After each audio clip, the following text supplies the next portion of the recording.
Welcome to the Real News Network. I'm Jessica Devereaux in Baltimore. Two brothers believed to be behind the January 7th attack on French satirical newspaper Charlie Hebdo were killed on Friday. Details are emerging about the hostages' condition, but nothing has been confirmed. Now joining us to give us a quick update on the suspected assailants and their past is our guest, Juan Cole. Juan is a professor of history at the University of Michigan, and his most recent work is The New Arabs: How the Wired and Global Youth of the Middle East is Transforming It. Thanks so much for joining us, Juan. Thanks for having me.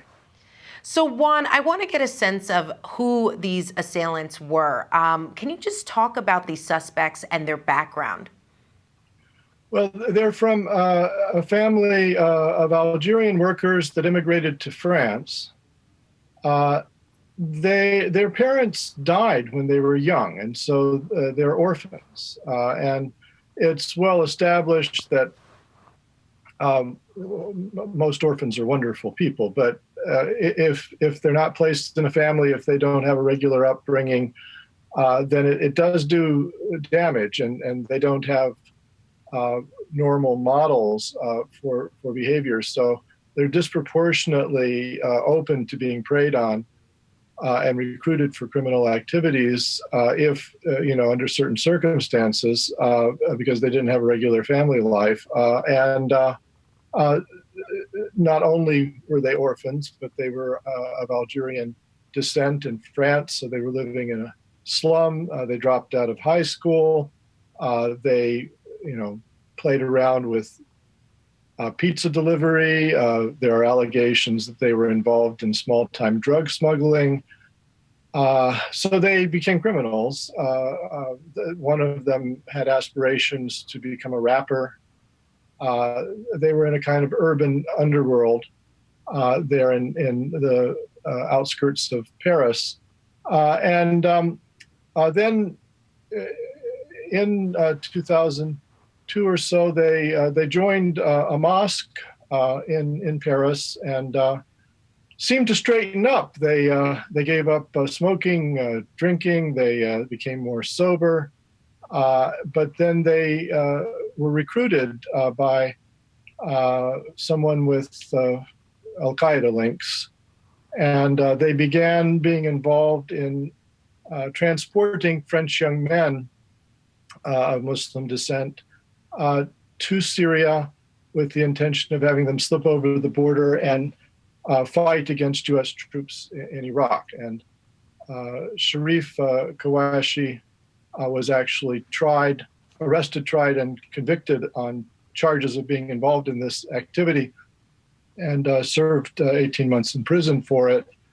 When he got out, he was involved in trying to break out of jail, a notorious terrorist who had been involved in a subway bombing at the metro in 1995, who was from the Algerian affiliate of Al-Qaeda, the armed Islamic group. There are allegations that these two fought in Syria, that one of the brothers, Saeed, was given some training by the Al-Qaeda affiliate in Yemen, Al-Qaeda in the Arabian Peninsula.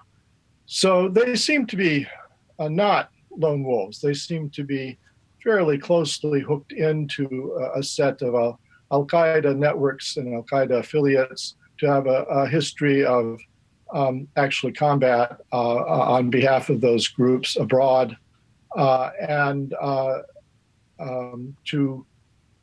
so it seems to me that whether they were ordered to commit these acts of terror or whether they volunteered, they're certainly in a milieu where they were strategic. All right. Juan, you mentioned how they lived on the outskirts of Paris, sort of in slums, the banlieues.